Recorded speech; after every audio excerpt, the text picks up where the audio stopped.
Hai adik-adik, kali ini Ibu akan membagikan tips bagaimana mengubah file PDF tanpa menggunakan PDF Converter. Pertama, siapkan file yang akan di-convert. Klik kanan file PDF, kemudian klik Open With, kemudian pilih Choose Another.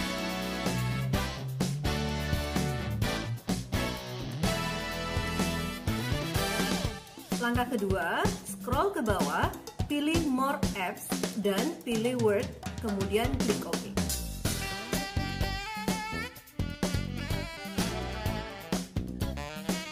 Selanjutnya, muncul kotak instruksi, lanjut klik OK.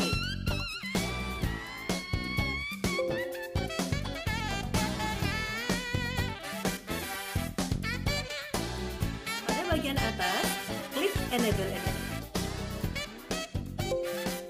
File Word siap diedit dan digunakan. Simple bukan? Selamat mencoba!